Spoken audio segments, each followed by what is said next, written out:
An error's occurred. Hang on. Ooh.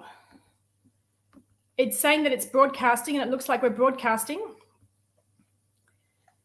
Am I good to go? I'm going to go. Hopefully we're broadcasting. If anyone's watching, be great if you could put some comments in. I was told there was an error as we started, but for me, it looks good. And I'm hoping that it is good. I'm just going to keep talking and assume that it is. For those of you who don't know me, my name's Kirsty Bishop-Fox. I'm a sustainability consultant and environmental educator, and a very big advocate for social and environmental responsibility, which is something that really needs to be addressed in business, councils, and community. And we're certainly all gathered here today for a community event.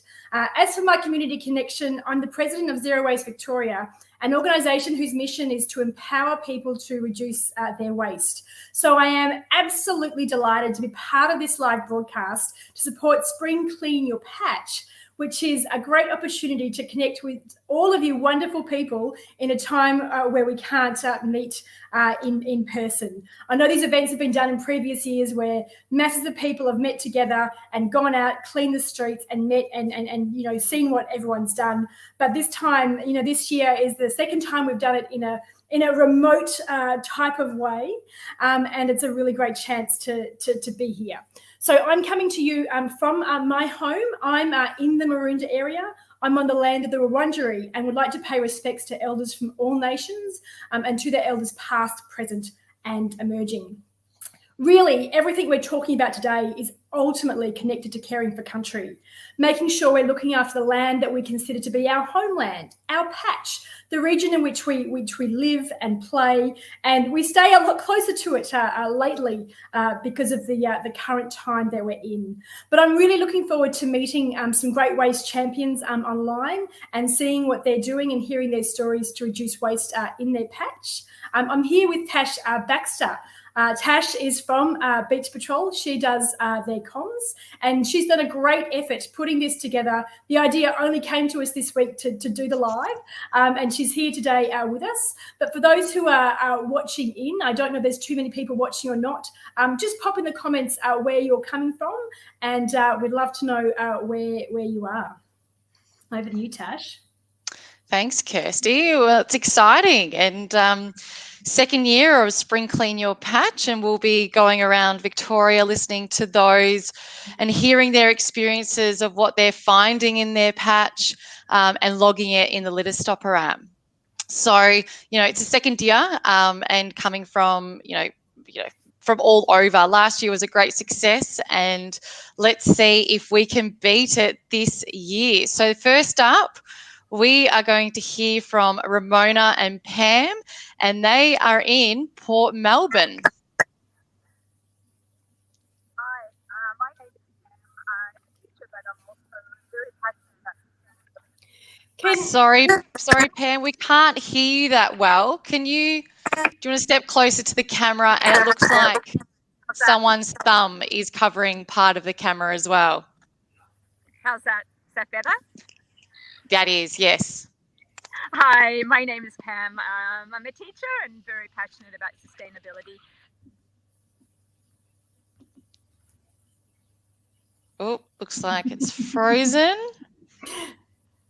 This is the trouble with live streams and technology sometimes. I'm hoping we can get Pam back in a short moment. Yep, hopefully.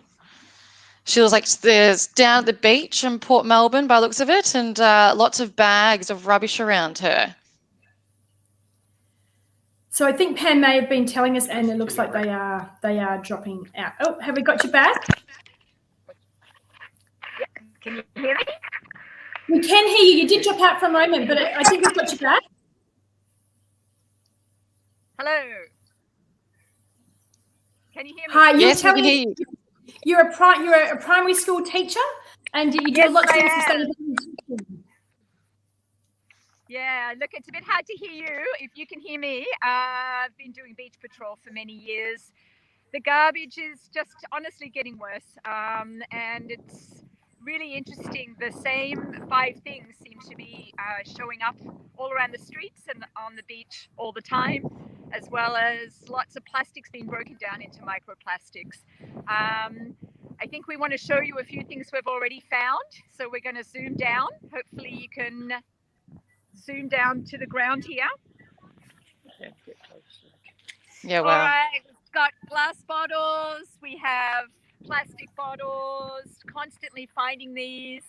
We have to change. We have to recycle things, and we have to use way less of plastics in our environment. You can also see there's so many coffee cups all the time. Every day I pick up heaps and heaps of coffee cups. So we need to start getting back to using keep cups. This is just devastating our planet, and we don't need this. Okay, so that's something I notice a lot right now. Lots of cans over here can be recycled, but they're all on the beaches. Fishing wire is a huge problem. Ramona's going to hold it up. And Ramona, do you want to talk about other things that we've found? Yeah, so hi, I'm Ramona, and I've been with Beach Patrol for many years as well, probably closing in on 11 years now. And like Pam said, we find the same things over and over, whether we find them on the street or the beach. What we're finding new in the last 2 years since COVID is these creatures. Yep. Now, the medical industry and other industries have used these for decades. We've never seen them littered before, have we, Pam? Nope. But once the general public had to start wearing them, this is just this morning, in maybe 20 minutes. These are so dangerous for our wildlife. They do have plastic in them as well. Animals are getting caught in this now. So if you do find them on the streets, please, carefully, use gloves, pick them up, break these so that they can't harm an animal if they do end up in the environment where they shouldn't be. And what sort of area did that take? It took you 20 minutes, but how many meters do you think you covered to get that many masks and that much litter? Let's see. We probably did on the street maybe 10 meters. 10 meters, all that in 10 meters. Yeah. Do you think this is like this every given day, or do you think people went a bit crazy being with the grand final yesterday? Like, is this a typical amount of litter that you put today? No, I can answer that. Every day I walk my dog and I pick up every day, I'd say 5 on average every day in 50 meters. They're blowing out of bins. So some people are putting them in bins. They're in gutters. They're in bushes a lot because of the wind. We have a lot of wind here. So, people have to really dispose of these properly, but using material, masks, it's not tricky. It's a bit the same as coffee cups. Use a keep cup. You get through so many of these if you just keep drinking just 2 coffees a day. Yep. And you can get a mask that you can reuse and wash. Disposable mask. And great tips. We've also found a bit of polystyrene on this beach, actually. Oh, wow. Polystyrene is often coming down the river. So that looks like it's from a... Sorry? That looks like it's from a box. Let's look at packaging. That looks like packaging, not a cup to me. Is that what that would be? I've got both for you. Of course you do. That's packaging. Another thing is too that the plastic bottles, the labels come off in the water, so that's another piece of garbage, and the lids come off, so that's another floating piece. And also, people are getting Uber and lots of takeout food lately as well, and this is just building and building up as well all over Melbourne. Yeah. So you're finding an increased amount of Sorry? So there's an increased amount of food packaging. Is that what you're finding? Oh, masks, food packaging, bottles and cans, which can be recycled. But I have seen more garbage this year than even last. It is just blowing everywhere. I think there's some complacency in people. We don't have Beach Patrol every month because we're in this pandemic, so we don't have this organized time. But we need to step up in Melbourne. We can do a lot better as people. We just have to bend down and start picking up stuff. usually. Well, it's more just like people putting their waste in the bin. That's what it comes down to. You know, and putting it in the right bin as well, which means, you know, if we have these people putting the right things in the right bin, Beach Patrol and Love Our Streets wouldn't exist. We wouldn't have such a litter problem. We could not have a volunteer job. Look, guys, can you see Yeah. these little bits of plastic? Yes, we can. They're tiny, but I certainly can see them. So I just moved a handful of sand and grabbed those too.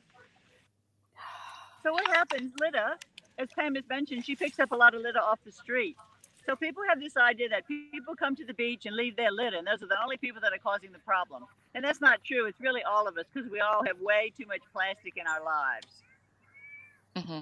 Plastic, if left, doesn't go away. It just breaks up into smaller pieces. So who knows what this used to be? But it ended up in the river, somehow in the waterways, stormwater drains, ends up in the bay. Unfortunately, many animals are ingesting these things. It's not good. We can't keep doing this to our wildlife. No, we can't. Well, look, thank you for doing what you're doing today. I'd love to keep talking to you, but I know you've got things to do, and we've got Luke and Julie waiting to come and say hi. Have you got a last message that you'd like to send out to anyone who's watching this and perhaps collecting litter as we speak? Yeah, I'd like to suggest to people that we have lost connection with the land. I think you mentioned that before, that we wander around, we're buying so many material things, and we seem to we're not thinking about our products. And it looks like we're very disconnected now to the ocean, to the land. And this has to change really, really urgently. I second what Pam says wholeheartedly. We need to do a much better job to look after this beautiful planet we call home. Thank you. Great. Well, you're doing great today. And if anyone's not familiar with Beach Patrol, just look them up. It's beachpatrol.com.au, and you'll be able to find out more about how you can volunteer and be part of the movement as well too. All right. Thanks, Ramona. Thanks, Pam. Thank you. Thanks. Just going to bring Luke and Julie in. Hopefully Luke and Julie are ready to go. If I can bring them in and drop them out. Hi, Luke and Julie. How are you? Hi, we're good. All well, all ready to go. Excellent. Now, I'm told one of you is the secretary of Beach Patrol. Who's the awesome person that does that? You are, Luke. Fantastic. And you've been with Beach Patrol for 6 years. Have I? Oh, it would be about. That's what I've got in my notes. I didn't make the notes. Time does fly when you're having fun, so it doesn't feel like that long. You've clocked them up well. No, it doesn't feel like that long at all, but it's a very worthwhile thing to do for sure. It's part of our life. Yeah. So tell me what you do with Beach Patrol. I know you collect litter, of course, but what else do you do with Beach Patrol? I guess Love Our Street. Yeah, and Love Our Street as well. Of course, we've got the local Love Our Street group for the streets as well as the beaches. As a secretary, I help sort of run the meetings, if you like. We organise meetings every couple of months.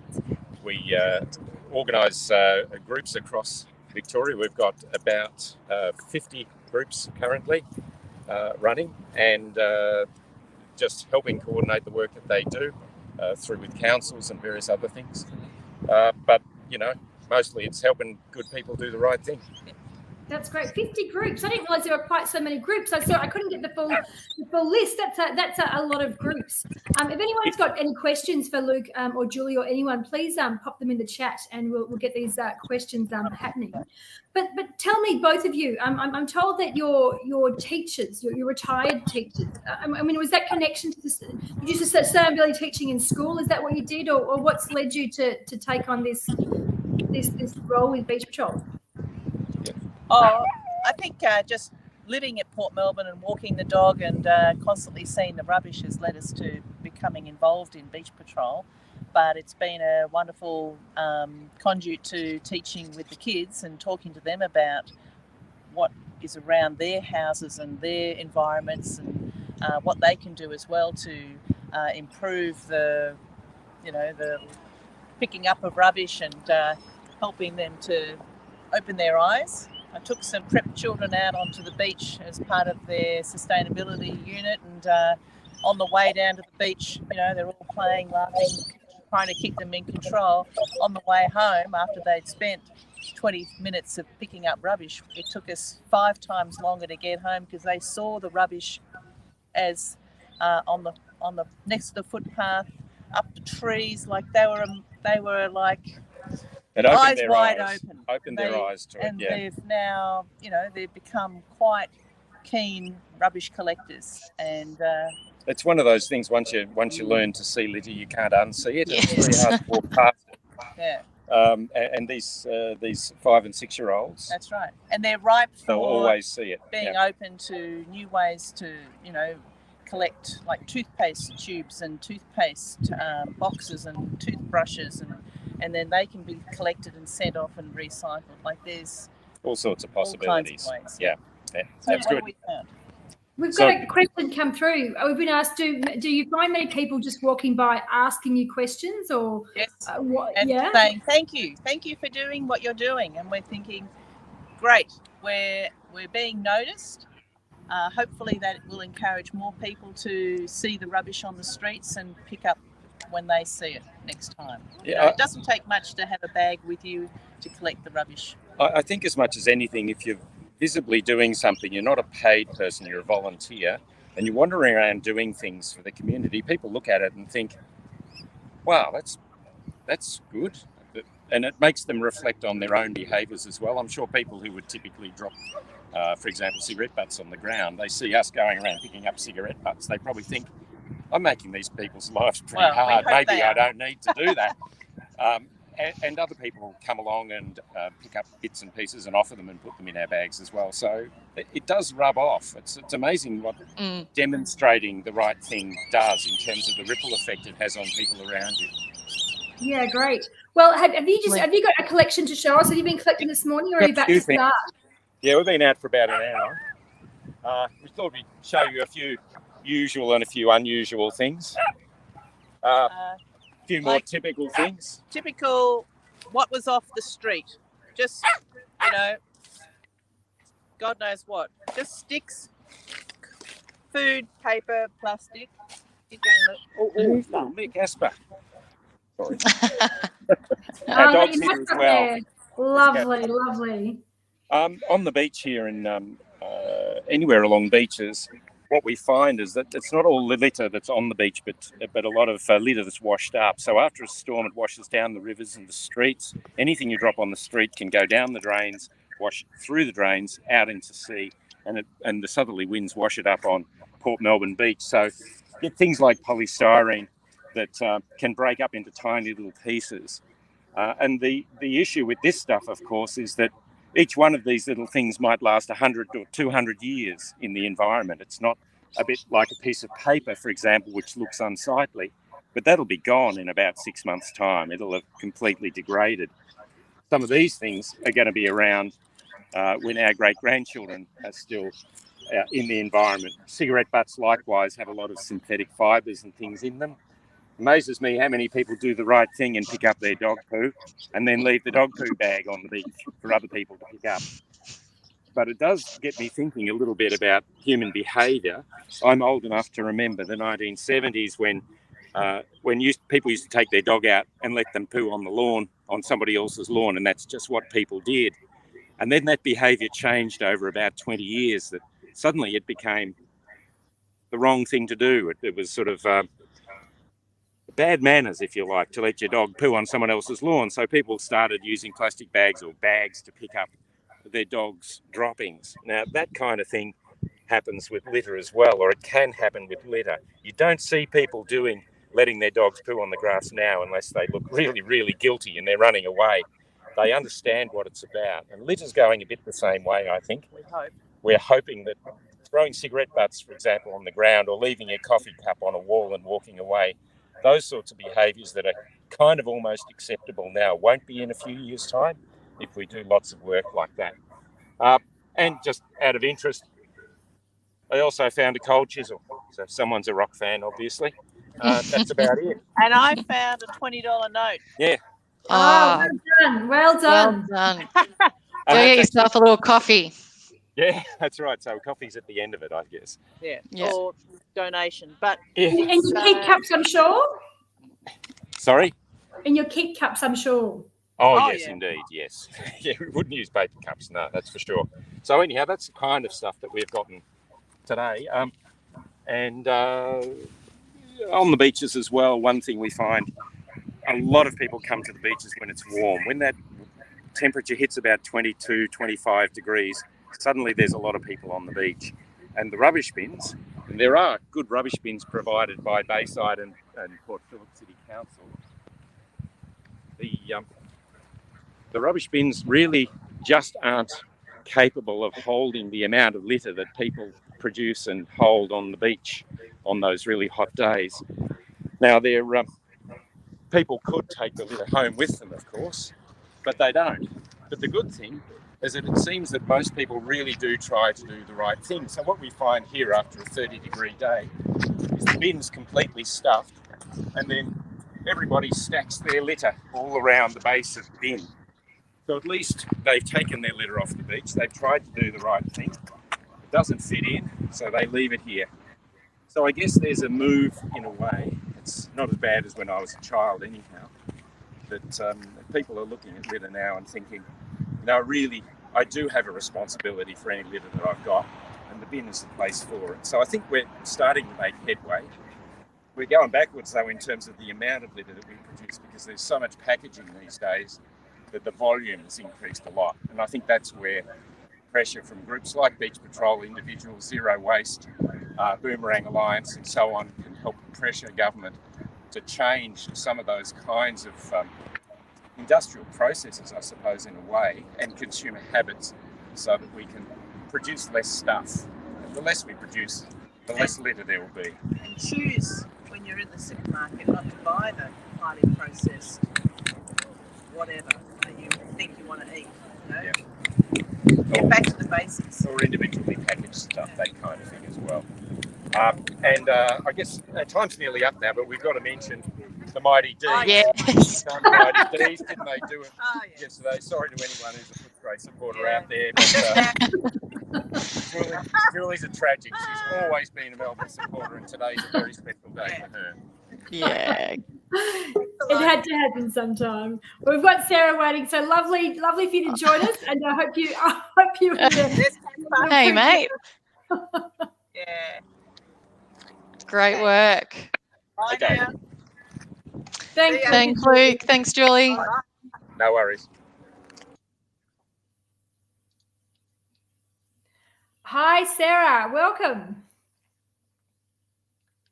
Oh, Okay, Sarah, we you can't might be hear on you. mute. Are you?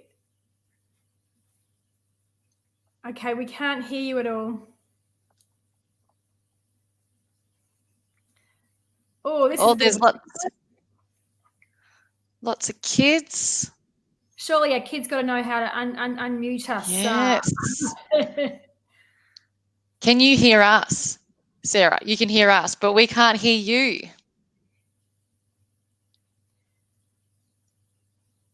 Have you got anything plugged into your phone?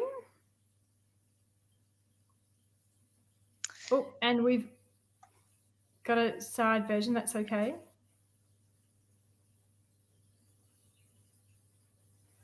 Oh, the joys Unless- of live broadcast. What can Well, we can. Why don't you show us what you've collected? Yeah, and we can lip read. we can't hear you at all. All right. So bags of what looks like plastic and a paper and we've got other green bags. What have we got in there? Let's put the camera in. Wow. They certainly Yep, have bottles. been busy this morning, I think, Tash. Pardon? They have been busy this morning. They've been very busy. and they Made look like work. like I can't see many bottles in there. I can just see like lots of little bits and pieces of plastic. Yeah, I did see a bottle, but it's very hard to see. I mean, once you've got litter on the ground and it can be there for who knows how long, it starts to disintegrate to a point. But there's some items that just stay intact for sure. but it looks like they've got the gloves on, and just checking. So Sarah's also coming from Port Melbourne. Is that right? Yep, Port Melbourne on the beach as well. So Port Melbourne's going to look really clean at the end of today. Amazing. And they've been volunteers for Beach Patrol for three to 4 years. I've got here in my notes. So this is they've been doing a lot. And to have the kids, there's a few kids there. There are. Yep. Maybe they've wrangled a few in, which is always great to have. Well, great work. It's a shame we can't hear you, Sarah, because I'd really love to have a chat. If you can get somehow the audio happening, we can bring you back on later on the day if you wish to. But it's really, really tricky to be able to chat. But thanks for joining us anyway. What I'm wondering, Tash, yes. You've got some figures coming in about the litter that people have been collecting. They're using Absolutely. the litter app. So how are we looking so far? All right, let me just check in. So we've had quite a few come through. So far this morning, we've had about 14 actually, log their litter in the app. So we've got quite a few coming in from Port Melbourne, which is amazing to see. And there's quite a few teams of Beach Patrol and Love Our Streets there. We've also got, where's this one? In Clyde, which is cool. Got some great footage coming through here. Clyde Regional Victoria, is that where Clyde is? Yeah, I've got a feeling that is where it is, and they're Love Our Streets. So they've got some kids out there cleaning, and they have picked up a number of plastic bottles, lids, and, about 2 kilos of litter, which is amazing to see. And we've got Frankston. So Frankston were out and about actually yesterday, and they picked up a lot of waste, something like 40 kilos. So, 40 kilos of waste, a big team out there. Unfortunately, couldn't do it today, but they got in early, which is amazing. And, items that they did find were tablets, or the packaging of tablets, a shuttlecock, which is interesting, and on the beach playing some games, balloons, bottle top lids, food wrappers, a couple of Ziploc bags, and different types of plastic as well. So amazing there. Can you hear us now? Yes. Yay! Sorry about that. Oh, very good. Well, you got back in. Amazing. So we've got Benji here today, who's been cleaning. Benji's 6, and we've got Lizzie, who's 6, and Anna, who's 8, and little Chloe. How old are you, Chloe? Hello. 3. Oh. So we've been very busy picking up lots of rubbish at Port Melbourne Beach. We've been down along Sandridge Beach and then along the Dog Beach. We even found a needle. Oh. You were very careful and picked it up. Very careful. Got an adult to do that. Yeah, Sarah, if people are doing some cleaning, they do find needles. Can you tell them the right way to appropriately manage that? Yeah, look, we made sure that we picked up the needle, and sort of, it's an important lesson for the kids to learn about what's dangerous and what's not to touch. It's a bit scary because they do run along here in their bare feet quite often. So if someone finds a needle or sees a needle on the beach or the street or somewhere, some people watching might not have ever done a clean like this before. So what's the right way for them to dispose of that needle? Well, the most important thing is not to touch the sharp needle, and we'll go home and we will just dispose it in the rubbish bin that we have here. I'm not sure, there are needle collection points that would be best, but I'm not sure the closest to our location here, so we will just make sure that we get it out of any way of where someone can touch it inappropriately. I think the biggest thing is just not to touch the sharp point, because you just to play it safe for yourself. Yeah, that's right. And all the kids have been wearing gloves, and we've got hand sanitizer for when we've finished our clean, and we'll be disposing it as much as we can in the recycling bin, and the rest will go in the rubbish bin. Amazing. So what have you been finding, or what did you find today? What do the kids collect? My biggest piece of rubbish was this drink bottle. I need to get my We stuff. had a whole drink bottle, didn't we? Yeah. Yeah. And what does that make you think, Benji? How do you think we need to stop getting these drink bottles on the beach? I think maybe you shouldn't have plastic on the beach. Plastic should be banned from the beach. Well, we've got a message I here. found this sock. Ben, I found a sock. you found a sock. You found a sock. Karen's saying, great work, kids. You're saving the planet. You should all be very, very proud of yourselves. You're doing a huge, amazing job, because there aren't enough people out there collecting today, but you guys are your champions. Yeah. And we absolute found champs. a few different groups walking along, picking up rubbish this morning. It's been wonderful to see. We found lots of straws, haven't we, Lizzie? Yes. And I found a brick. Just then. A brick. A brick.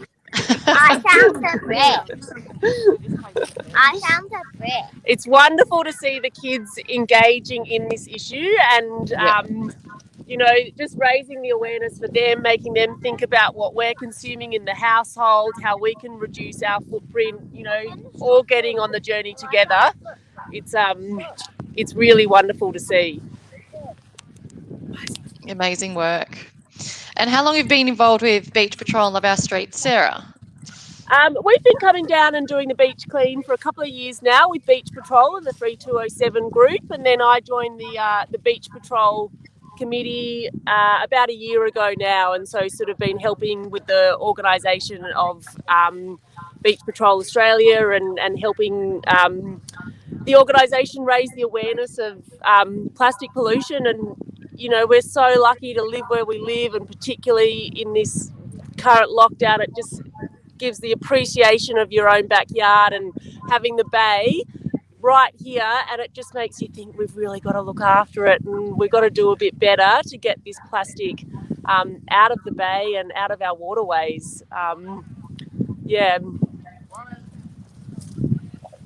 What you're doing is definitely helping. So thank you so much, and thanks to the family for getting involved today. Can we have them all there for a big wave goodbye? Because they're out the back collecting more. We just Can you all wave goodbye? Bye. Thanks for coming on. You're Yes. champions. A lot of you're champions. Thanks for having us. Thank you. All right. See ya. I think we've got Colleen Hughson waiting to come on. Hi, Colleen. Hi, how you going? Good. How are you? Good. You can hear us? I can hear Yes. you very, very clearly. Yep. It's Can I see? great. Sorry. It's great.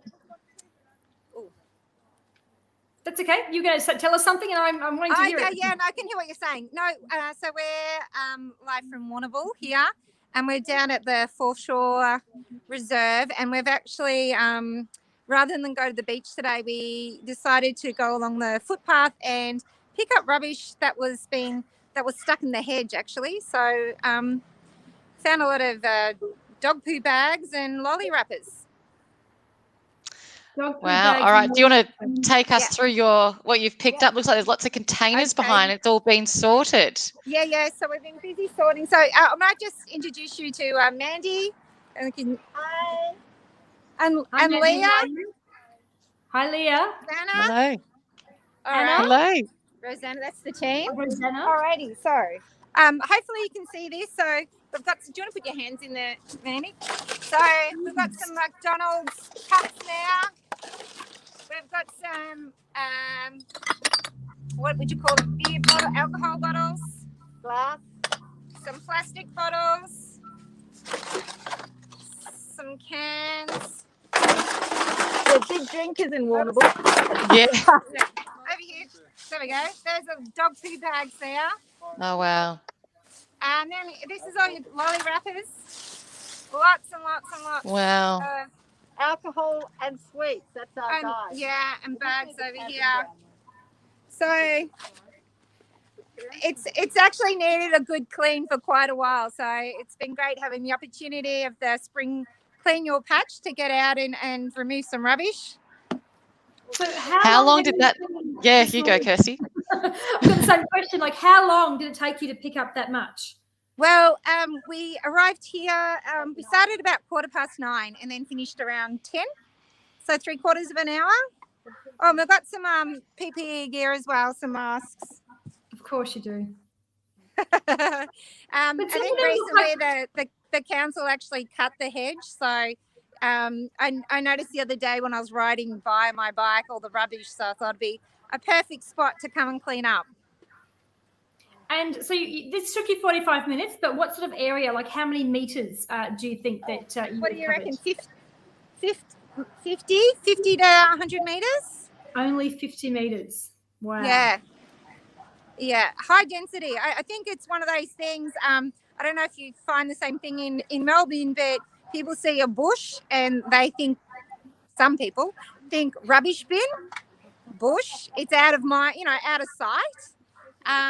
But yeah, no, it does stay there.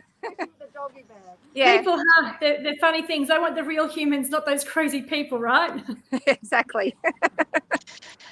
And Colleen, I hear that you were involved in the cotton bud campaign.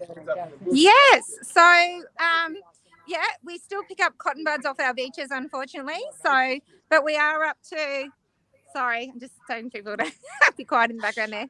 Shush up. So we've collected now over 26,000 cotton buds off our local beaches. And it's still each week we're collecting about 100, which is really disappointing. But it's great that we've found that it's a problem so we could start working on solutions. Yeah, and we started the Better Buds campaign so we could try and actually stop the sale of single-use plastic cotton buds because we found that people do actually flush them down the toilets and they end up in the ocean via sewage ocean outfalls. So it's just, I guess, another way that plastic can enter our oceans. So people flush buds down. That doesn't make any sense to me. It's the first I've heard of it, but yeah, it's interesting. A lot of people say the first time I've heard of it. But yeah, it's you either do or you don't. And there are a lot of people that do think of their toilets as a wet bin. All you need to do is go on to a water authority website and they'll have the top 5 things do not flush down the toilet, and cotton buds are always on the list. And yeah, so it's a real problem for water authorities, people flushing things down the toilet, like I guess just wipes and cotton buds obviously and other items, but it's also a problem for our oceans because they're actually quite a thin diameter and they can get through a lot of the screens that are actually at water authorities. So yeah, unfortunately, people that live nearby sewage ocean outfalls tend to have the problem of finding cotton buds on their beaches. wow. Yeah, so there you go. Bit of education for Sunday morning. Yes. Well, it sounds like you've been very active in this space for many years. So, thank you so much for all your work as well, particularly down in Warrnambool. Thank you. And for getting out today as well. Yeah, it's been great being a part of it. We've had a lot of fun, kind of. Yeah, I'd also like to you really enjoy picking up people's litter. That's great. Well, I've heard that you've been doing a few things with bottle top lids and auditing them. Can you tell us a bit about that? Yeah, so recently we undertook a bottle cap audit because we're finding a lot of bottle caps washing up on the beaches, and I guess where we are, we do get a really high amount of litter for such a, as we're a small coastal town, and we're thinking this can't be all generated from local inputs. So we started looking at what type of lids we're washing up and looking at the brands and the types. So we got a local primary school involved. We ended up auditing over 5,000 bottle lids, and we found quite a lot of them were actually foreign brands. So not exactly sure. We're still investigating whether or not they've somehow floated here. We don't think that's the case, but we need to find out all that information, and but it could be from coming off international ships, because we do collect lots and lots of fresh foreign water bottles as well. So it could be that because we're in a regional area, when ships do come past, they think, it might be a good spot to litter here because no one's going to find it. But but we see it, and we want to do something about stopping it. So you're talking about foreign brands. These brands aren't for sale in Australia. Is that what you mean when you refer to foreign Yeah, brands? so they're not brands not sold in Australia. So some of the most common brands that we find are Nongfu, which is a Chinese brand. Another one called Blue China by Master Kong. So that's another Chinese brand not sold in Australia, and Sesbon. And those Sesbon particularly, that's like China's most not famous, but most popular water brand. So they're kind of like the Coca-Cola of China, really. But yeah, so we collect lots of those. But the list of brands just seems to go up and up every week. We're finding new brands, so it's always interesting. The label's still on. Often they're squashed, so we know that they haven't travelled far or haven't been in the ocean for a long time. So we'd really like to really work on that as a campaign to, if it is the case that they are being polluted in that way out in the ocean, we want that to stop as well. Because I'm quite interested. A lot of it's coming from the international, and I'm thinking right now with all these lockdowns happening, you've got to have less tourists. Like the tourists would. They're not tourists. Sorry, not tourists. So we have international container ships. So they're coming. If you look on the Marina app, Marine Traffic app, you will see that there is ships constantly going past, our shoreline. So maybe 10, 15 a day. And they, you can also track, where they've come from China, down through Indonesia, down the west coast, along the south coast, past us, all the way up the east coast again. So, there's a lot of stuff happening out there in the big ocean that we don't know about. But as I said, we're investigating and seeing, documenting what we're finding constantly, all the brands, and so we can actually really do something about it and actually put that in front of, MARPOL legislators and say, hey, this problem, it's not just a one-off, it's consistent, it's happening all the time, and we need you to do something about it. So have you spoken to governments and councils very much about this, or is this sort of data going to help them, do you think? It's a big issue. So as far as the local council goes, I don't think that they would consider it as their problem. It's kind of a tricky one. It is like the MARPOL legislation, that's a federal government thing. So it's always, talking to the right people. We have contacted them previously, as well as port masters and as well as, parks, DELP, all the usual suspects. But I think it might be that, putting together a really strong report with all our, documentation and then sending that through and really trying to push it. I mean, there have been reports done in other areas and, investigations, and it hasn't really gone anywhere, unfortunately. There hasn't been any actions taken as far as we know. So it will be another one of those things that we slowly push it at, just making people aware. I think awareness is a big thing, because I don't think the Australian public will be too impressed that there's other people polluting our waters. It's just another thing. We've got all our local, litter bugs, but we don't want to have to deal with international ones as well. Yeah, no, totally. I know that, it surprised me to hear what you've said today, because I just was thinking that maybe there's less tourists, so you'll have less rubbish. But that's not the case at all. No. No. Yeah, we have some unusual, marine debris issues down here that you probably don't face so much in the city. I mean, we all have our, our things, our little pet hates. For us, I guess it's the cotton buds. We have a lot of fishing stuff that washes up, and also the international stuff that we want to work on. Yeah. And I think the data always, it's amazing help. I think it's so important. We've got a pretty amazing community down here. A lot of people really care about what's happening on our beaches, and we'll clean up just, it's been going on for years, people cleaning up. But I think, the data, the Litter Stopper app is so important to have that, particularly if you're trying to get any proper changes with the government, being able to put something forward with, the dates, the amounts, all that sort of stuff really, really helps in any kind of campaigning you're doing. Yeah. And have you got information from people in other states, like in Queensland? Because I know that they get a lot of litter in different ways as well too. Like, have you got any connections with those groups? I might have to just thinking of Heidi Tate from Tangaroa Blue, who does a lot of that type of thing in terms of getting the message out there with the pollution in the water.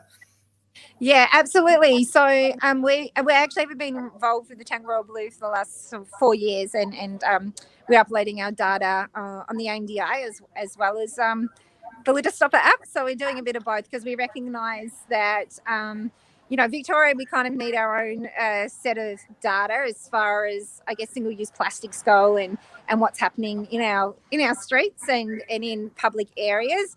But because our particular issues are a lot of stuff happening on these wild ocean beaches that are quite remote, it's really important to have a data set that's going to collect all that information as well. So, yeah, I do have lots of contacts. I'm sort of, that sounded a bit like, sorry. I do get in touch with quite a few, people in other areas, like, especially through social media, like find out what other people are collecting and stuff like that in WA, South Australia, New South Wales, wherever I find, start following people and just going, so are you finding this as well? Just trying to get a bit of an idea, whether or not it's a localized issue here or whether or not it's more of a national issue. Yeah, I think it's both, isn't it? It's both. Yeah. All right. Well, it's been lovely talking to you. We've got Ross and Ramona ready to come back on. Have you got any last words, or your team want to say a quick goodbye to us? Does anyone want to say goodbye? Look, she's filming me. We're filming you too.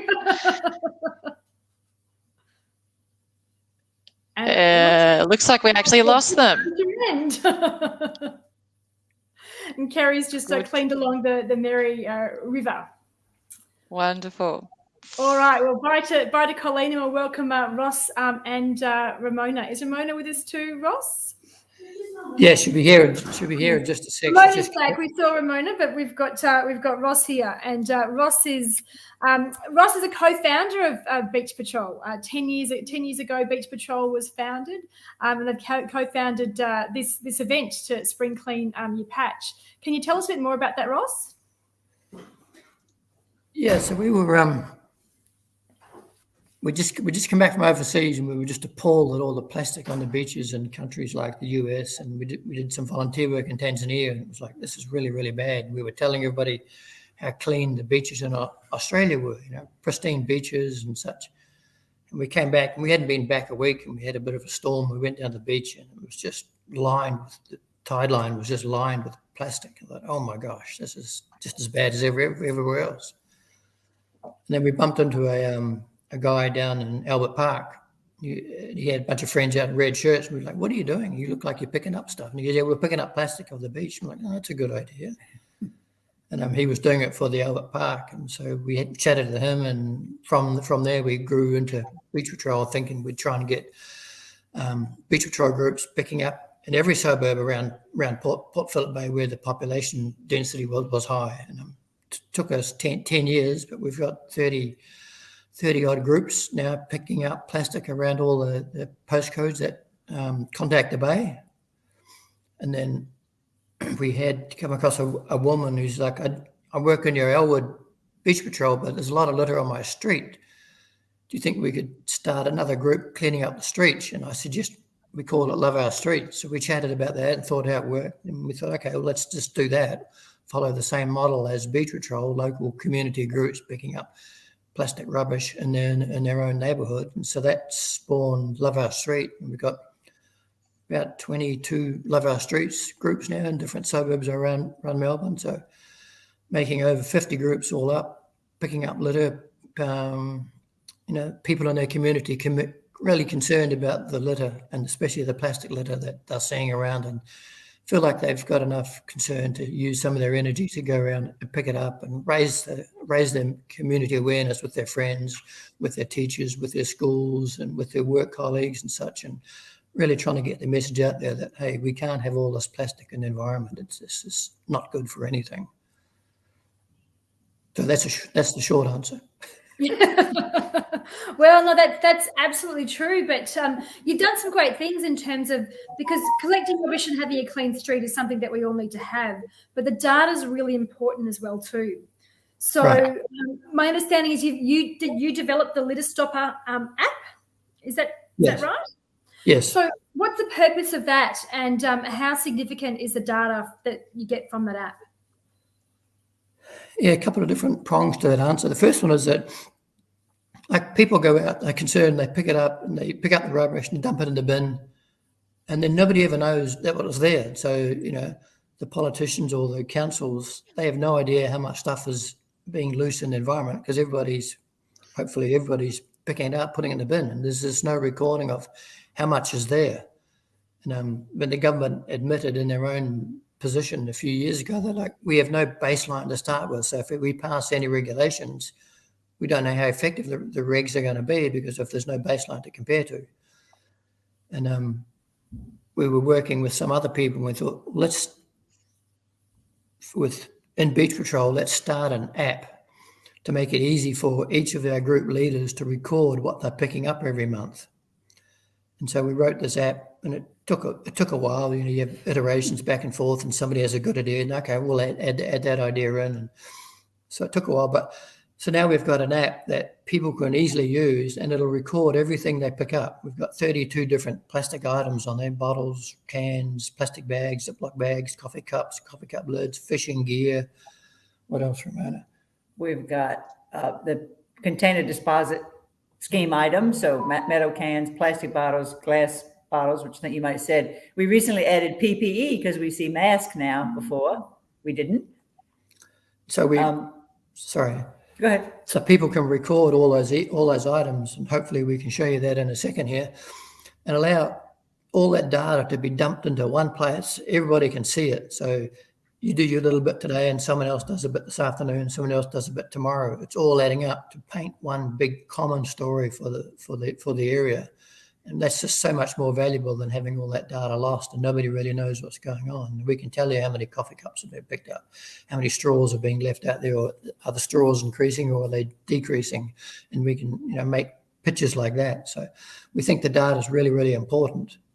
And it makes people feel like they're contributing rather than just, I've got to go out and pick up some litter because there's a mess in the street and dump it. It becomes a drudgery. But if you feel like you're contributing to the story, to making change for the better, then they're a lot more excited about it. And I was out and about this morning and logged my litter into the Litter Stopper app, Ross.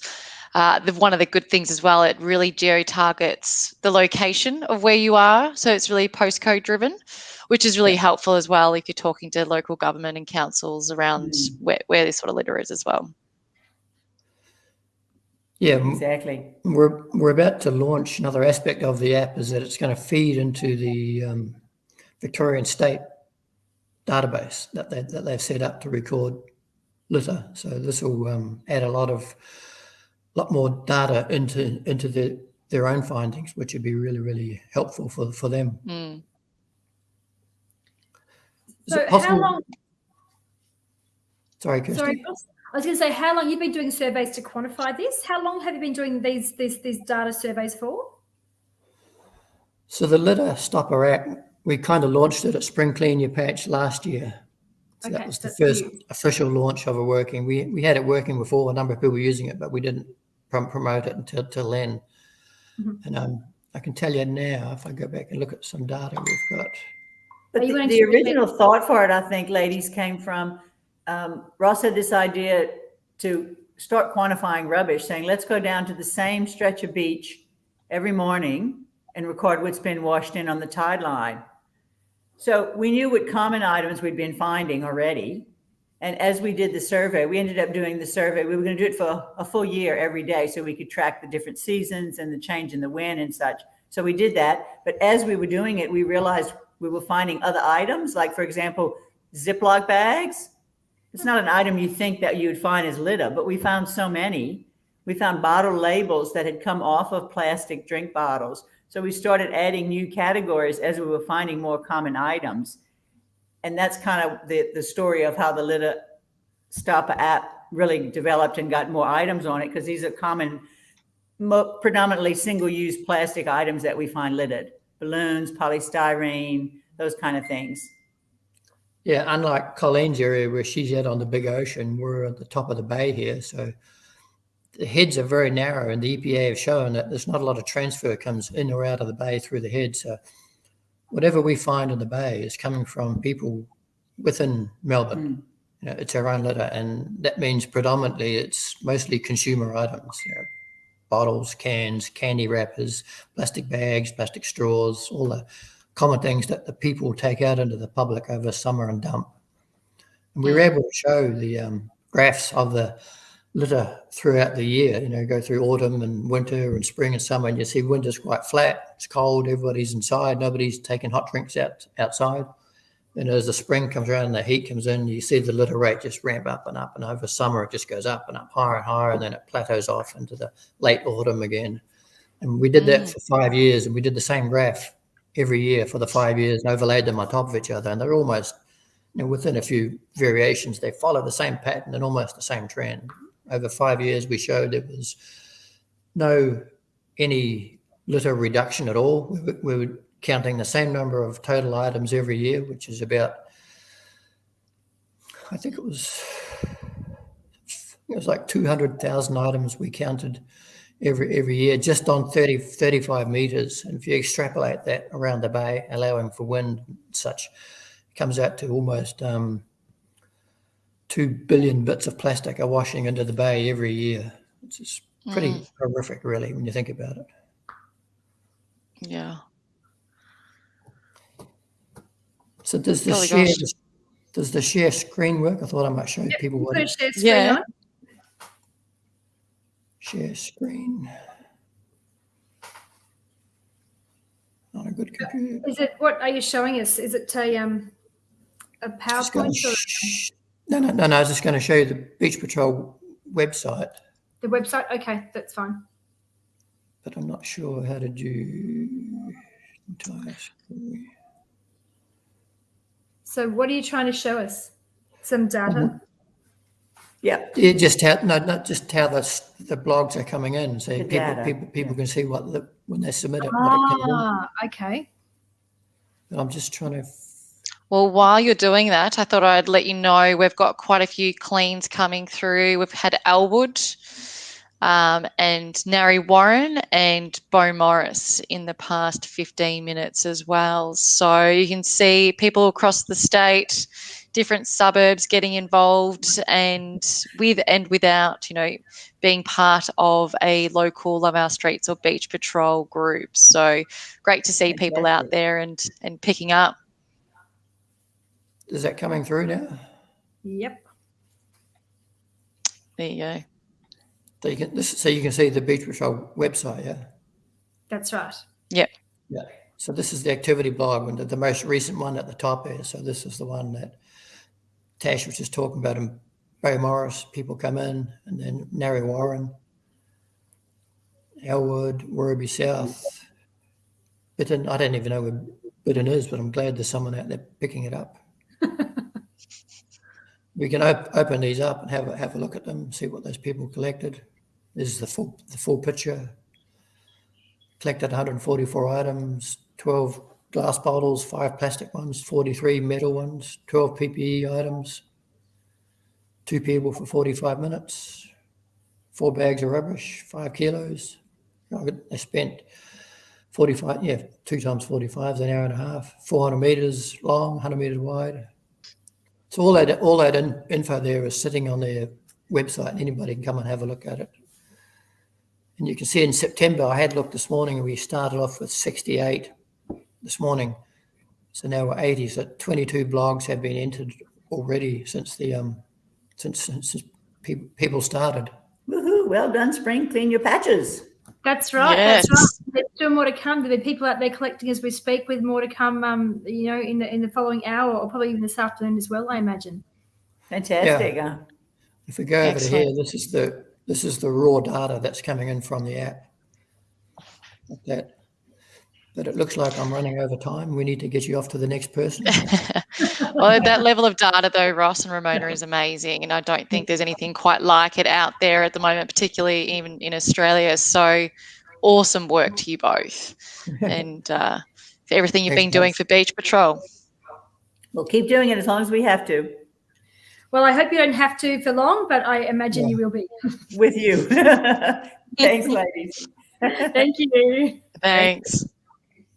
All right, I'd like to welcome Nina Taylor to us now. Nina is an MP for Labor. She represents the Southern Melbourne region in the Legislative Council for the Victorian Parliament. Prior to State Parliament, she served as a councillor for Glen Ira whilst working at the Community and Public Sector Union. Nina's worked in the commercial and corporate law in the health sector, and she's a passionate environmental advocate. Nina's honoured to have been elected as an MP to represent the region for Victorian Parliament, where she continues to work for our local community, championing sustainability and fairness. And I do have to say with Nina Taylor, I miss these in-person events because I'll often go to an event and there Nina will be at a sustainability event, not even in her patch, and I love it. So I'm delighted that you could join us today, Nina, to share a bit about what you're doing and what our government's doing. I know a lot of people listening in are very interested to find out what the government's doing because we all think the government needs to do more.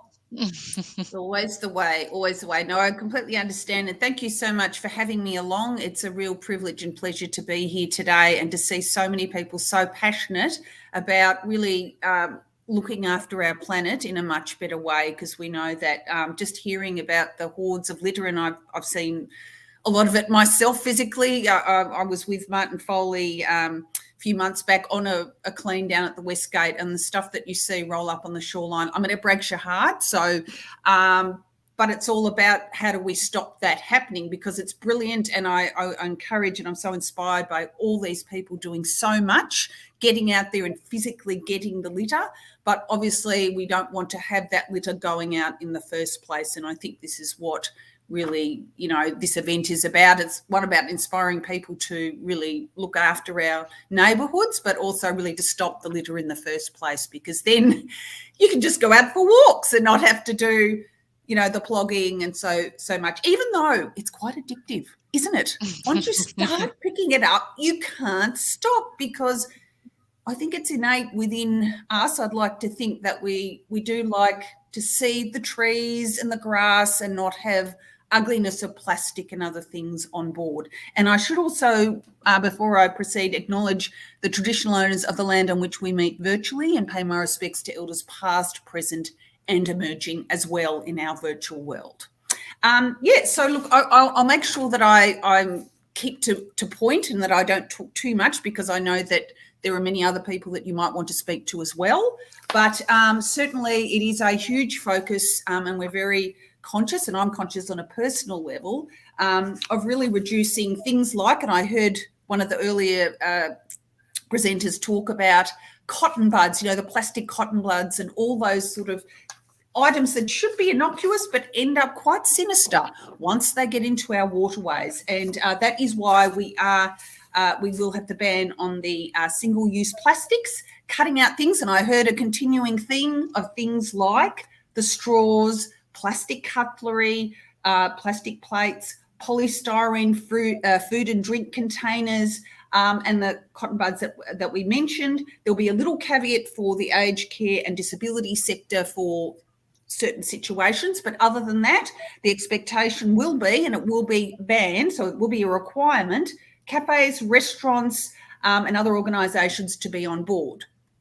The good thing is that I was just looking into where the change is already beginning, and we know that Melbourne Museum, the National Gallery of Victoria, TAFEs and zoos and other organisations are already starting the change. They can see it's going to happen and they don't want to wait till the last minute and have all this plastic just sitting there that they can't use. So I think knowing that there is a deadline, 2023, the change is already beginning. Having said that, don't you find sometimes, although when we're not in lockdown, I should say, the caveat, you go up, you order your food, oh, here's cutlery with that, and it's plastic, and you're like, or they've packed it already, you know, in the paper bag, and you go away and you go to eat and you find, oh no, there's plastic in there and I didn't even ask for it. And they're just trying to be kind and offer service. So it's also changing the culture and the habits, and that's where the banning comes in. So that's critical as well. So it's also, I know even although I have to say in Parliament there is a lot of change going on there. I'm happy to say that they are using, different implements, etc. But I even think that's a minor part of the scale, can I say. This is not where the mass amounts of litter, etc. are being produced. As you say, it's out there in our neighbourhoods. And I remember I was attending a Scout event because Scouts did a joint, I think our government put some funding into Scouts looking into all the litter that was rolling down through stormwater and into the sea. And, it was just extraordinary. It was coming from our local streets right here in front of us. So we're all accountable, aren't we? I'm not you. Obviously, people on this chat, I imagine, are very, very conscious of their habits. But obviously it's happening in front of us. And so I think it's also about inspiring a bit of pride in our neighbourhoods as well, and knowing that it's just so preventable, isn't it? So the other couple of things I just did want to mention that I think are going to be a really critical part of changing our waste trajectory.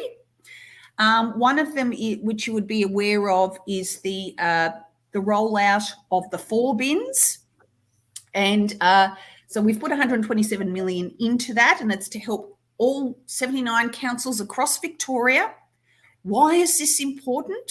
Because we found out that when glass intersects with cardboard, you pretty much render both of those products, very hard. Well, basically you can't then recycle them very well, and you significantly reduce the amount of products that can be recycled. And we know, on another tangent, that for every 10,000 tonnes of waste that's recycled, 9.2 jobs.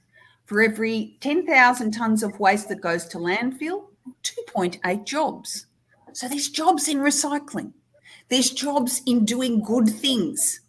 And that's great. And that's also a win-win for the state. So I'm not sure that anyone really likes waste, but for people who may not be as passionate about that issue per se, I'm sure they're going to be passionate about having more jobs. So there's a way to see a benefit for everyone along the way. The other thing that I'm really passionate about in terms of changing that trajectory and making sure that more of the waste that is created in the first place can be repurposed and recycled is really getting people onto the waste organics. And I remember when I was a Glen Ira councillor, and I just love it because particularly if you're like me and you don't have a backyard, you're a bit stuck, aren't you, with your food organics? Where are you going to put it?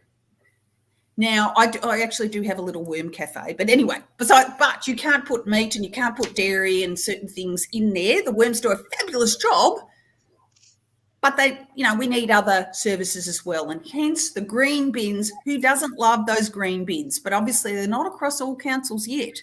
So it's going to be really, really important so we can really cut down the overall waste. I think you can get by probably up to about 40%, maybe even higher, by getting those green bins rolled out as well. So that's the rationale behind the 4 bins as opposed to the 3. And in some areas, there's not so many green bins as well. And it's also really helping regional communities get on this journey as well. And I'm not having a go at regional communities. It's just it can be harder with lower populations to have the money to be able to afford what we in higher density populations can afford to do in terms of making these changes. So from a point of view of equity, that's why the same system is being rolled out across the state. But the other thing that I wanted to point out was what I've noticed, because I'm a bit obsessed with bins and what people put in them. I see the mistakes, and I don't say that with judgment. I see people put their recycling inside a plastic bag, in the recycling bin, and I already know that's on a dangerous trajectory. And then I also see people put recycled items into the regular landfill bin. And then sometimes, occasionally, I'll see nappies go into the food organics. Not too often, but occasionally. And you'll be like, and all these things drive me crazy. But look, it's good to look at the reality that education is going to be a huge part of this change. So our government has factored in education and funding education to change behaviour as well. It's going to be a huge job, But I tell you what, the visual and the power of seeing all the people collecting litter is part of that education as well. It's part of the inspiration, because when people see others doing things, great things, not necessarily telling them what to do, but just seeing them do great things, they want to be part of that too. And maybe even because it's social. It's not as social at the moment, but we will be soon. We're getting there. So I put those little caveats because we've got a pandemic at the moment. But, you know, you find like-minded people who care about the planet as much as you do, you want to do things with them. Now, the other thing that I did want to, and please tell me to stop because I don't want to take up too much time here, was the container deposit scheme. I know there have been many people advocating very strongly with good reason for this, and I'm very happy that we are rolling that out as well. And that will be done by 2023. And some people have said, why not now? Why not immediately? And I get that. I totally get that. But there are many, many facets and layers to making that system run properly. You have to have the legislation in place. You have to have coordination of scheme participants. You have to negotiate contracts for every one of those deposit points. And I did go up to New South Wales to see how their system ran. This was a couple of years ago. And kudos to them that they have that system running. So there's no criticism with what I'm about to say. But we met the actual company representatives who rolled it out.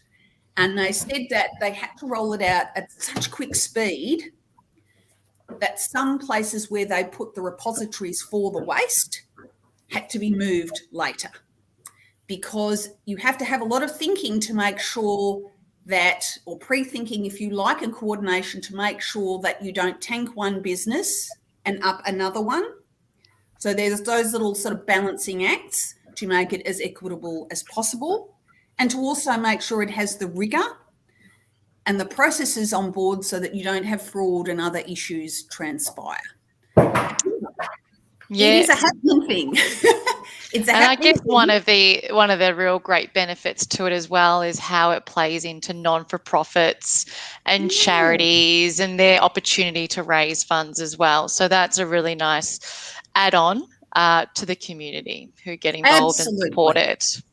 Absolutely. And I have no doubt that it will be, a great magnet for wonderful litter collection in the community. And I think also, as you say, fundraising for not-for-profits. And that's actually a good incentive to have this kind of scheme.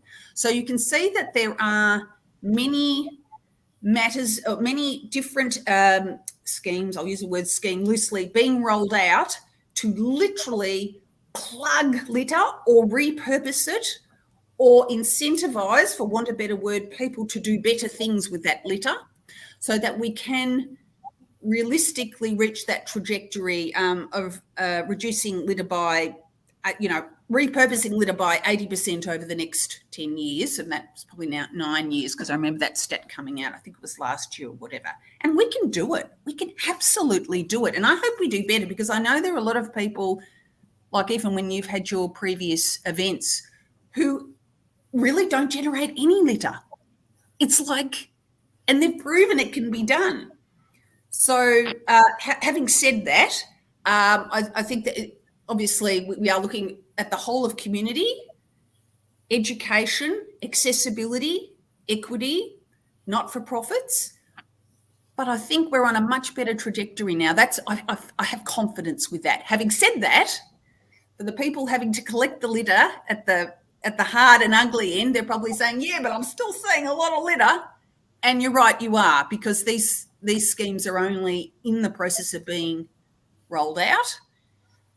And we do have to be really vigilant because, we live in a free society, so to speak, and so we do need to take everyone on the journey.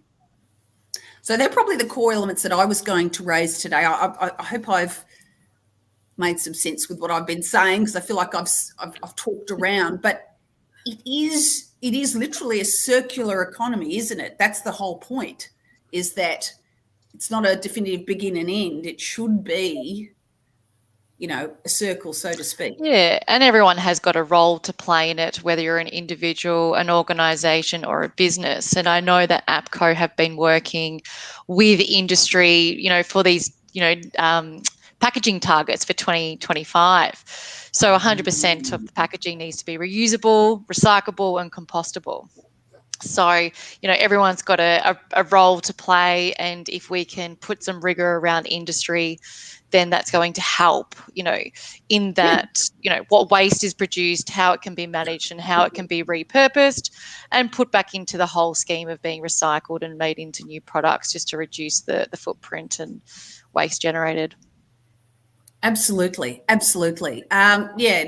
think that you're right that there needs to be a lot more consciousness, but I think consumers are also demanding this more and more. I'm not saying everyone, but I think that has been a very powerful driver of change, is people literally getting on, you know, I'm not just saying social media, but ringing and contacting, you know, companies and saying, hey, and even things like palm oil and other things, you know, why should my toothpaste, I don't want to go too far on a tangent. Why should my toothpaste have palm oil in it? You know, when you say vegetable oil, what vegetable oil? You know, I think that the consumers are a big part of driving this change. And it's very inspiring, but it's very powerful, isn't it? It is. Definitely. And I would love to keep talking to you all day, Nina, but we've got Jill waiting to come on board. No, I think I've said a lot. Thanks so much, Nina, for coming. Keep up the great work. Keep it up, and feel free to feedback anything, anytime. It's all helpful. Excellent. Okay. Thanks so much, Nina. Bye for now. Thanks. See ya. And here's Jill. Hi, Jill. You look like a penguin. Oh, let's unmute Jill. Let's see if I can do it from here. Can we unmute Jill? I can see she's muted from our end. Can we? She can't unmute. Jill, you're muted on your end. Can you do something to unmute yourself for us, please? Oh, I see a car wheel or hub. Hopefully this is better. Can you speak and we can see if we can hear you? Come closer. How's that? Much better. But before we jump into the formalities of things, I've had a little birdie come and whisper. The birdie looked a bit like a penguin. Happy birthday, Jill. Happy birthday, girl. Who'd believe that I'd be out here on it's a beautiful day, picking up litter on my 70th birthday. Dressed in a penguin and in a pandemic. What? In a pandemic. So on the ground before me is what I picked up in 500 metres of a residential street in Elwood. And behind me is the beautiful Elwood Canal with some lovely ducks. We have swans, we have fish, we have lots of wildlife in this corridor here. So I'm absolutely dismayed that I can just walk for an hour in 500 metres of my local street and pick up 4 kilograms of rubbish, much of which is plastic. Yeah, it's devastating. So what have you actually found? It looks like you got some interesting pieces there, Jill. Yeah, so hubcaps are something that I find from time to time. The street that I cleaned is actually a bit of a feeder road into Elwood suburb off Brighton Road and Nepean Highway. And often there are car accidents or people grind their wheels against the bluestone cobblestone gutters. They come off and they don't bother to pick them up. So that's probably the most, dismaying thing about my collection today. And it's also like, how do you dispose of them best? Like, definitely not the recycling bin. I'm sure there's places locally. Into my landfill bin. Similarly, on that patch in the hour that I cleaned up, I picked up 4 masks. I picked up all these bottles and cans, probably 2 glass bottles, 2 cans, 10 cans, 2 plastic bottles. Those are common things that we find on the street. And then a lot of chewing gum wrappers or confectionery wrappers of other sorts, muesli bars and whatever. In that stretch yesterday, I picked up over 100 cigarette butts. I did a bit of a clean for half an hour down at Elwood Village, my local shops, picked up 300 butts in 20 minutes. So those things are very common, and there are trillions and trillions of those bugs that end up in the ocean. People don't realise, they think they're brown wrapped, they think they're organic, they have plastic in them. And those things make it really difficult for penguins and other creatures to survive in a healthy environment. And Jill, I know that you started Love Our Streets. So do you want to talk about that? Thank you, Tash. I've been a member of Beach Patrol, well, now probably between 8 and 10 years, and I've been doing Beach Patrol Elwood and St Kilda because I live between the two for a few years. And I know that the rubbish is not coming from the sea by and large. Yes, there might be a bit of fishing waste. Yes, there might be some discharge from vessels.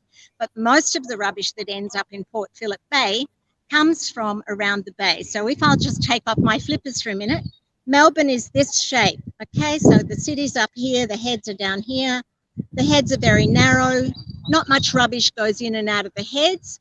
All the rubbish from the 5 million people that live around Melbourne ends up in Port Phillip Bay if it's not collected in the street. So I approached Beach Patrol. We've started Love Our Street 6 years ago now in Elwood, and now there are 20 groups across different parts of Melbourne where people who feel like I do want to get together with like-minded people and make sure that they normalise clean public spaces. Don't just walk outside your door, don't just go outside your gym or accept that your shopping area will be littered. Let's have clean public spaces. Love our street. Love it. Amazing work, Jill. And thanks again. I love that you're getting out in your penguin suit every day. What do you get? Any comments on the penguin suit? I've had lots of interactions today. Yeah, yeah. Well, people get it. They understand what I'm doing, and children particularly, they understand what I'm doing. They know that the ocean is impacted by plastic and impacted by other forms of litter. And so, you know, I can only say that today my interactions with members of the public have been positive. I know that people have been looking for something positive to do, and this is something that any individual can easily do. Amazing, totally. And that's what it's all about, is getting out there. And I know Love Our Streets do it on a monthly basis when it's not COVID. It's a great connection with the community as well. So thanks for everything you've done, Jill, and starting up Love Our Streets. But I know we've got Dale next up. So we're going to have to say bye, Jill, and happy birthday, and enjoy the rest of your day in the sun. Bye-bye, everybody. See you later, Jill. See ya. Hi, well, as you ring out, welcome, Dale. Now, Dale Martin is the co-founder of the Plastic Bag Free Victoria campaign. He's formerly a Moreland City Council, councillor and author of the Local Government Climate Emergency Toolkit, which lists actions councils can take to reduce their environmental impact, largely about the climate, but waste is also a significant part of that too.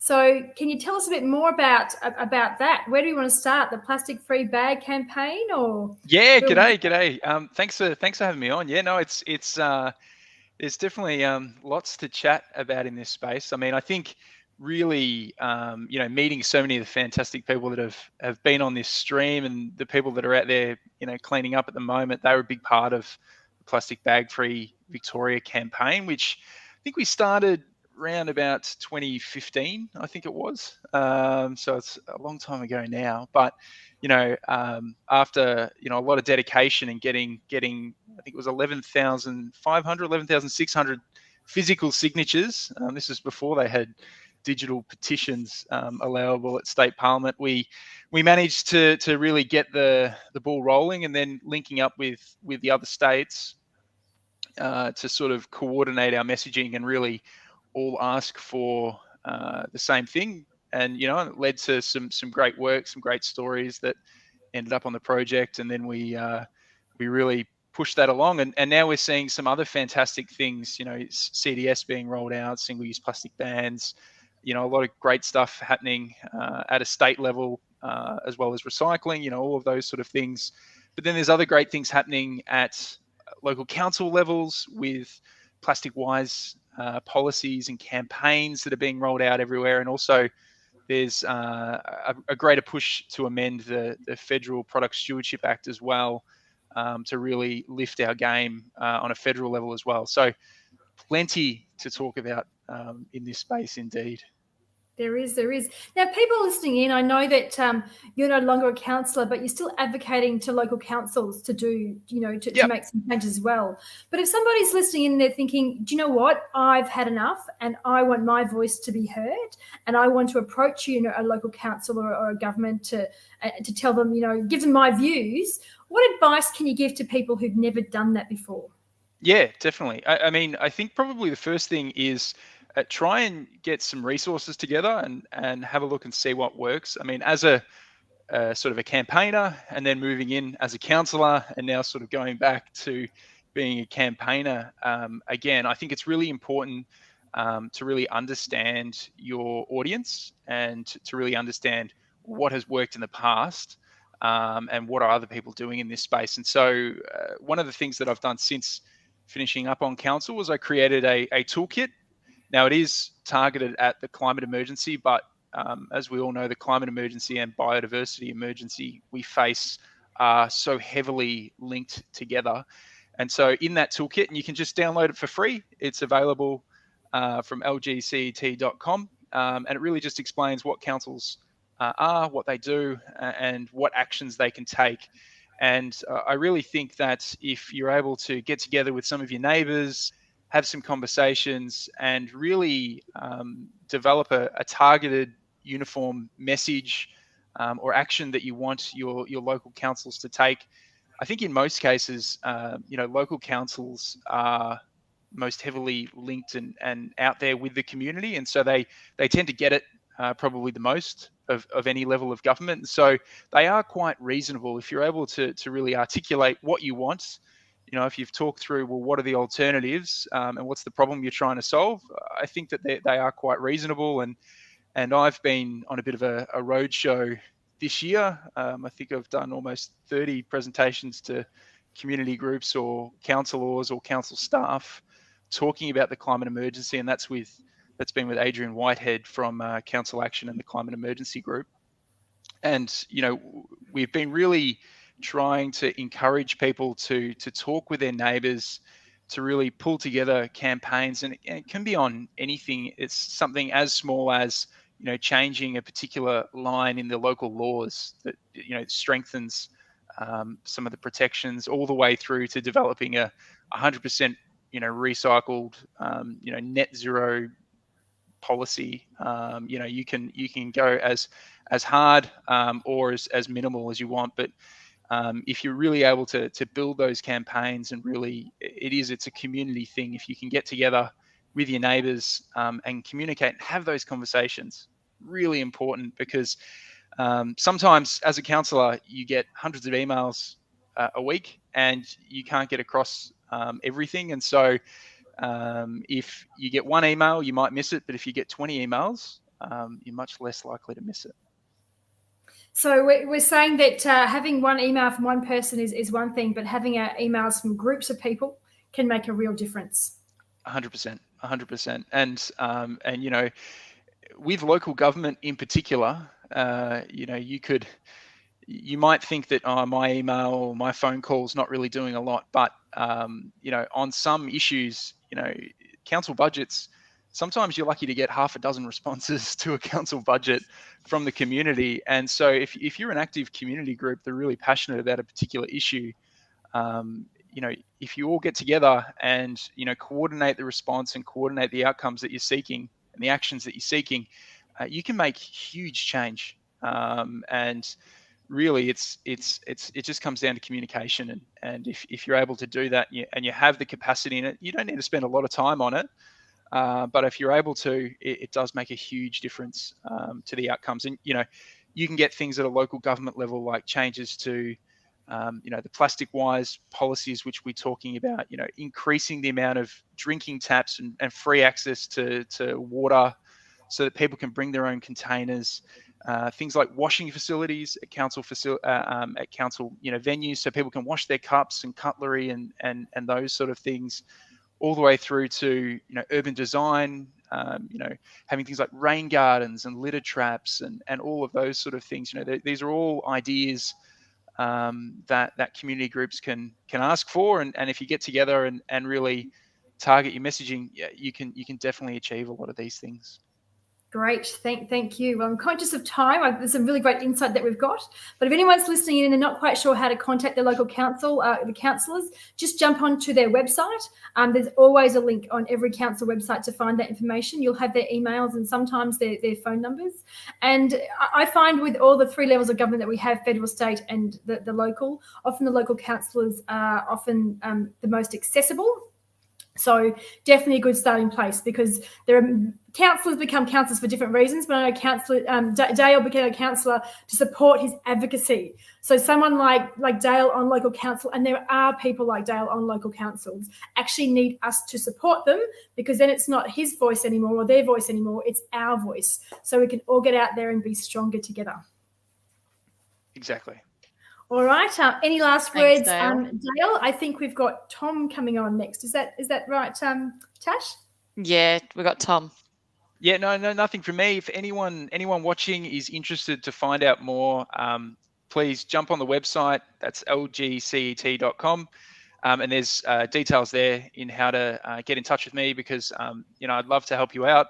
I want to help as many people as possible, get as much change as possible. So please reach out and let's make some change happen. Excellent. Thanks for your time, Dale. Thanks.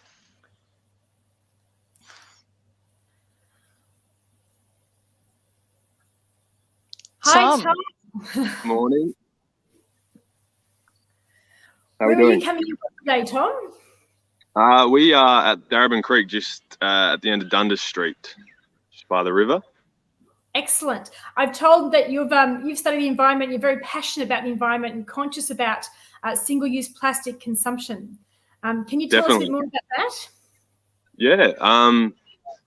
I mean, I think it's quite obvious to everyone that we have a single-use plastic issue, and that we all have a part to play in lessening that issue. And one part of that is Spring Clean Your Patch, coming out and picking up rubbish, looking at what it is, why people are littering, and what kind of products I guess there are that are coming up constantly, and whether there are better technologies, better alternatives, reusable alternatives, and I guess just increasing the understanding of what's out there and what can be done, and how we can, I guess, help people change their behavior as well, and how they see single-use plastic and how they dispose of it, because it's a big issue. Definitely is. And have you had a chance to do your pickup this morning, or you got your litter? Yeah, we do. We've filled a bag. We just got here maybe 10 minutes ago, and even just walking down to this spot, we've filled a bag with all manner of things: some masks, gloves, cigarettes, bottles, chocolate wrappers, all the sort of normal things that I guess you can expect, and that we see when we come down here every week. So it's actually, by the creek is quite good. The council here does a good job of, I guess, keeping the litter out of the waterways, but at where the metro area sort of meets the creek is where there's a real high level of rubbish and specifically plastic that just gets discarded, I guess, on people's way down. Yeah.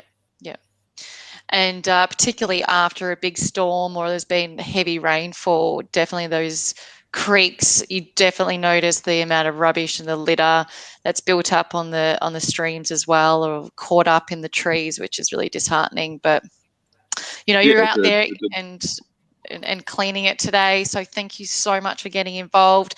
Do you have any of the footage or any of the rubbish around you? Yeah, I'll get the bag for Take us for a little walk. Looks nice and lush there. It's a lovely scenery, I would say. Of quite a various array of rubbish. Unfortunately, cans, bottles, takeaway wrappers. It's it's a bit disheartening. And as you say, Tash, when there are storms and rain, by the creek it's really nice and clean, but all that just sort of gets washed down when we do have these heavy rainfalls. And it's good to be out and picking up some rubbish, and we've had plenty of people saying g'day and thanking us for doing so, and there's plenty of people who are conscious. So I guess it's just about spreading that message to everyone else, and things like this showing people that there is plenty of rubbish out there, and trying to get everyone involved and spread the word and get everyone I guess proud of the area they reside in, and trying to keep it nice and clean. Yeah, definitely. It's amazing when you start picking it up and the feedback you get back from people walking past, and just the positive comments. It's a feel good thing as well, knowing that you're doing something for your local community. Definitely. Awesome. Well, thanks again. And we have got Lisa lined up next. So if there's anything else that you want to say, please do. Just on a beautiful day, get out and I guess make everything a bit more beautiful, enjoy it, and make it so that everyone can enjoy it for years to come. Yeah, sounds like a good plan. Thanks, Tom. Have enjoy the rest of your day and the beautiful scenery you've got in the background there. Thank you. Enjoy your day. Thanks, Tom. Bye, Tom. See ya. Now we've got Lisa Fields coming in. I believe she's very active on the west side, out in the Wyndham area. Can we bring Lisa in? Is Lisa? We've got Lisa. While Lisa's, that must be a Wi-Fi thing. It's struggling to come in with the broadband. How are we going with the collections, Tash? Have we had more people log their data? Yeah, let me just check it out. So we've had quite a few people. So we've got Seaford coming through along the train station there to Seaford Road. So, quite a few Ks. And we've got Reservoir as well. So I might click in to see what they've logged here. But one of the cool things about the app as well, you can actually attach photos. So the photos that I see here is lots of takeaway packaging. And I mean, that's what I picked up a lot today as well, was lots of Macca's and Hungry Jack's takeaway packaging, but a lot of cardboard as well. And it's just like, that needs to be going into the recycling bin. Definitely not into the bushes. So Reservoir picked up lots of masks. So we had 5 of them. Had lots of other food wrappers and food containers, and they did it, cleaned up about over 4 square meters, which is cool. But other places we've got going on is Mornington, have logged their data. We've got more people coming through in Warrnambool, and we've got Dramana Beach, Hampton East, we've got Geelong, we've got Werribee, we've got Alstonwick, and we've got more people coming through Seaford, people in Melbourne CBD, other people coming through in Alstonwick. So we're getting people all across Victoria, which is amazing to see. I think that it might be a shame that we can't be, meeting in person in one big group to do the collections around the Port Melbourne area where it started and did the spring clean the city. But I think the advantage to doing it this way is that people all over Victoria, they're participating in a different way. Like they might not have travelled even in a pre-COVID time to collect it, but they're still collecting in their own patch, which just makes so much sense to do. It does, and it means that we can more power to the people who are on the ground and collecting in their streets and their parks and their beaches, and overall picking up more litter and covering more kilometres and areas, which is amazing. It'd be cool to see everyone sort of covered with like a little camera, and we can colour off bits of places of like in Victoria. So yeah, it'd be quite cool to see that. But it looks like we've lost Lisa. It does. Is Lisa our last one on today? Yeah, it is. She is, and she might be having some technical difficulties. But I have got a video that we can play that really sums up last year and some of the amazing footage where people were collecting their litter, on bikes and trucks and we had shopping trolleys and everything. So maybe we could play that while we wait for Lisa. Sounds good to me. Lovely. All right. Is that something we might be able to get? Is that something that's been loaded up or on It's, a YouTube? yeah, it's been loaded up, I believe.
Oh, that warms my heart. And I'm looking forward to seeing the footage come through throughout the day. So, look, I haven't heard from Lisa. She might be having technical difficulties still. But she, yeah, was a last. In the meantime, I can just to talk a little bit about what we're up to at Zero Waste Victoria. If it's okay to give us a bit of a shameless plug. Absolutely. Go for it. This coming week, from tomorrow, is we're calling out our Zero Waste week, and we've got some activations that we've all online. There'll be 10 a.m. Each morning, and it will show you different ways that you can reduce your waste. It may not significantly contribute to reducing the litter out there, but in little ways it certainly will. We've got some mending workshops where you can actually learn how to mend your clothes. So if the jeans that you're wearing have some holes or are worse for wear, we can actually turn them into different things. We've also got some zero waste cooking workshops coming up as well too. I'll be running the zero waste cooking workshops, which is why I call it a shameless plug. On the Tuesday, we'll be going through and doing some snacks. Now, if everyone made these snacks, I guarantee there would be a little bit less litter out there. On Tuesday, we're going to be learning how to make popcorn and muesli bars, two things that always come in wrappers, but you can make them very easily without the wrappers, save a lot of money, save a lot of waste, and actually make them even healthier if you like. And on the Thursday, we'll be doing some salads and learning how to make salads without the plastic, in the sense that often people buy mayonnaises or dressings and you just don't need to have that plastic in your life. So we'll be avoiding plastic this way by making some delicious salads from a plain mayo and avocado-based mayo. Chosen avocado because avocados are really, really cheap because they're in huge abundance right now. And as for the mending workshops that I've got in front of me, on the Monday, you can learn how to recycle your jeans fabulously and turn them into a range of items that with very little waste. So you can turn them into bags or pouches, patches, placemats, coasters, so many other things. And on the Wednesday, the mending is we can get something with patches or holes and learn how to repair and embellish them with a bit of a visible mending, making statements with patches. And on the Friday, you can learn the log cabin patchwork technique, which you can use your patchwork blocks and using them. You can use recycled cloth to embed meaning into your piece and make that really, really special. So mending is a life skill, and Tamara, who's helping us in the back end, will be teaching those online. If you've got a pair of jeans you can use, that's great. If not, put a call out in one of your local buy, swap, sell, the buy nothing groups and see if someone's got a pair of jeans that you can use. If you've got a needle and thread, then you can do that. And I'm hoping the links can be put out there so people can register to log in and do those. So that's what we're doing with Zero Waste Victoria this week. They're all free to attend thanks to some grant funding, and we'd love to have you join us. But I can see Lisa. Is she back in? Is she not quite there? It looks like she's there, but with a blank screen. But it looks like a busy week ahead for Zero Waste Victoria and some amazing workshops. Yes. It's we did want to do them in person very much, but we've adapted them to come online. So I think it's a really great thing to do in this time, just to be able to connect and still reduce waste in our own way. And the more we can do, what we have to remember as individuals is that every little piece of plastic, every piece of rubbish we can avoid or not create does make a difference. And one person, creating might not feel like very much, but if every person did avoid that piece of waste, it would really add up and make a really big difference across the board. So remember, every little piece that you do makes a difference, and all we can do is our very best. Absolutely, every little piece. I'm wearing a pair of jeans right now that need to be fixed, so I think I've found myself a workshop to attend to. And it looks like Lisa's still trying to get in, and if we don't have much luck, we might see where we end up. But look, we've heard from some amazing people across the state being active, and look, the weather's beautiful for it. It's an awesome cause, and there's some real passionate people out there. And lots of passionate volunteers who have been working with Beach Patrol and Love Our Streets for years. So it's good to see them out and about and connecting once again with like-minded people, and just raising the awareness that, we need to be putting litter in the right bins or picking it up in the first place, and how important it is to keep our streets and beaches all free of rubbish and plastic litter. Yeah. Look, I think we're waiting for Lisa to come back in. I can tell by some of the comments in our chat back here, she's trying very hard. But I can also see that Ross and Ramona are here, and I wonder if we can bring them back in. Hi, we've put you on the spot because we're waiting for Lisa, and if she didn't turn up, we just go radio. But I can see she's trying. She must be having some Wi-Fi band with issues there, and I hope she can come on in a moment. But yeah, even if we can just get her voice, that'd be great, because she's doing a lot of great things out in the Wyndham area, like you mentioned. Yeah. Well, definitely. Just wait, and hopefully she can come back on before midday. We'll give her a bit of time. But look, I would really like to ask you two, because this really is, this is your brainchild, and you've done it. And I know when you first started doing this, it was very, very local, and now it's grown to be a statewide event. I mean, I get warm and fuzzy thinking about it. How do you feel? I mean, this must be great for you guys to see what's happening today. Yeah, it's good. It's a good feeling to see Tash was reading out all the different locations before. It's good to see people out there, bringing it all in, and that means we're raising awareness across all those different areas. So that's it's really exciting to see people saying, "Hang on, I got rubbish here, and I got rubbish over there, and rubbish down there." That we're all together, we're all collecting up, and we're bringing it all back to one place so everybody can see what everybody else picked up. And at the end of the day, it's going to be, oh my God, this is a bigger problem than we thought. So. Yeah, and I think it's really important, because when you heard what Nina Taylor, the MP, was saying, when you feel sometimes you pick up the rubbish and you're just like, oh, but I picked it up yesterday and it's back here again today, and it really is frustrating. We all know that frustration, but it really actually warms my heart to know that you've got this app here, and and it's feeding through the state government, and they're actually looking at it and they're paying attention. So it creates a picture of what's really happening when they're not out on the ground. Maybe sometimes they are, but not the way you guys are, for sure. Fantastic. But I think, like you're saying too, Kirsty, the more that we use less of it, there'll be less of it that gets free in the environment that needs to be collected, that's become litter. So I think it's a two-pronged attack in that respect. stopping it at the source, not creating it to begin with. And I heard Nina say earlier too about, consumers being much more aware of things they buy and not purchasing things that maybe are wrapped in plastic, or, making muesli bars at home instead of buying something wrapped in plastic. All of those things really do make a difference.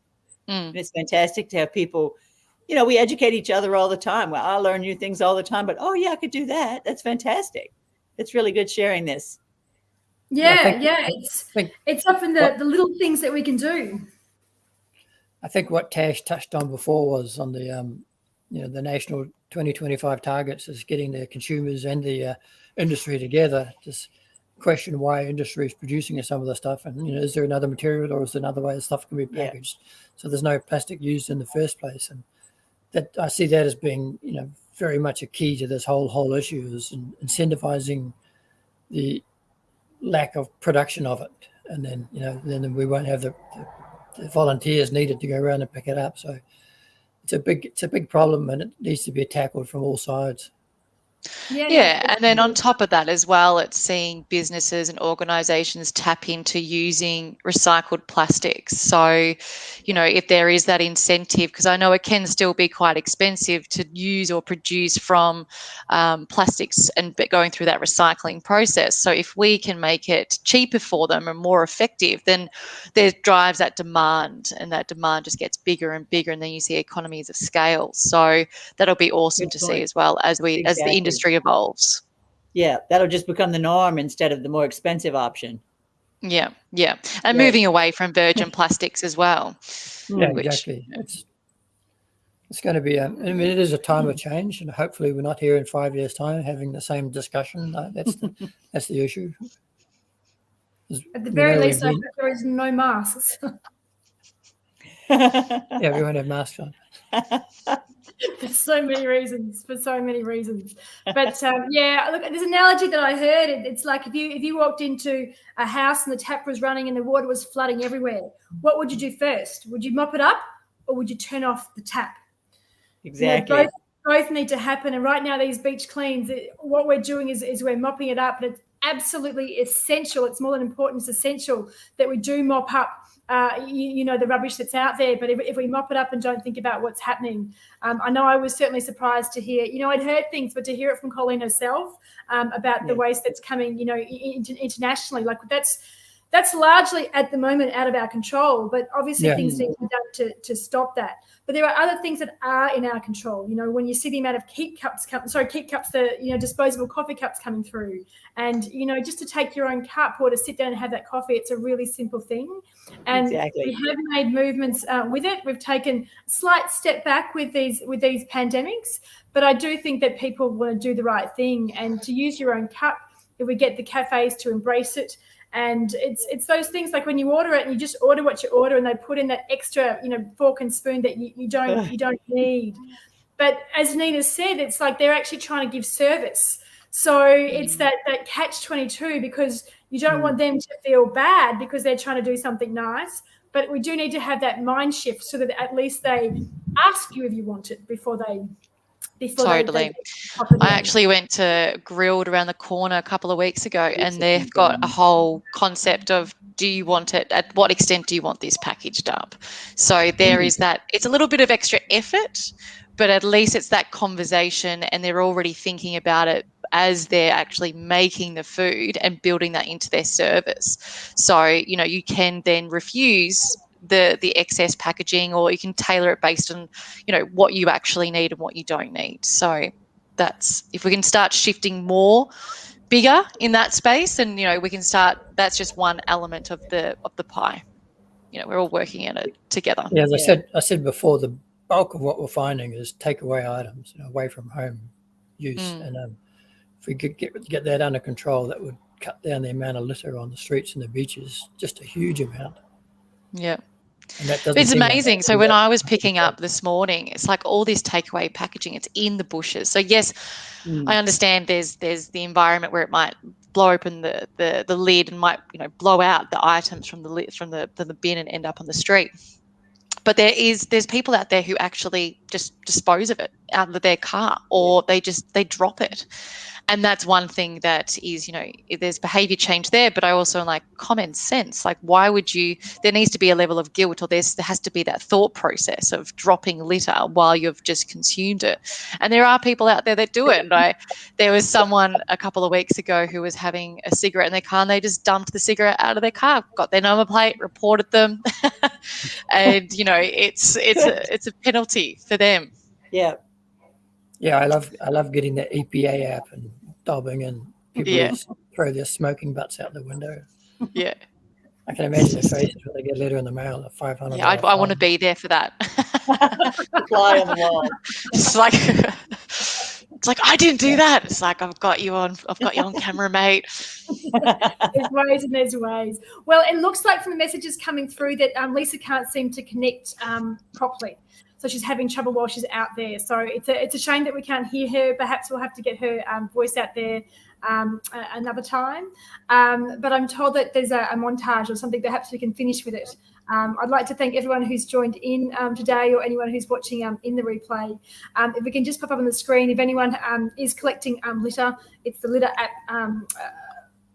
Sorry, I've said it wrong, haven't I? Litter Stopper app. Litter Stopper. I knew I'd missed a word. The Litter Stopper app. And can I just ask, if people are collecting tomorrow or next week, can they still use the app? Is it just for the day, or any day of the... Every day. Yeah, the app runs 24/7 anywhere in the world. So every day. So we don't need to limit it to one day, because obviously we wait once a year to pick up rubbish. I know you guys don't, but some people might be doing it today because we've made it special or busy day. It's actually more important for people to constantly clean up all the time. We don't just want one day a year, then that's our guilt-free for the rest of the year. We want it repeated and repeated. It's like kind of losing weight today and then not tomorrow, right? You've got to do it every day. That's right. It keeps coming. Okay, great. All right, well, I'm going to leave it with you, Tash. Was there one last thing that you wanted to play as we farewell? No, we ended up playing that video in the end, but we have got another one that is quite cute that, we've got it there. So why not? Let's end it on that cute video of a family out and about. Life could be a dream. Life could be a dream. Shaboom. Life could be a dream. If I could take you up in paradise up above. If you would tell me I'm the only one that you love. Life could be a dream. Sweetheart, hello, hello again. Shaboom, and open we'll meet again. Boom, ding dong, ding dong, lang, lang, lang. Oh, oh, oh, bip, a bip, a dip. Oh, life could be a dream. If only all my precious plans would come true. If you would let me spend my whole life loving you. Life would be a dream.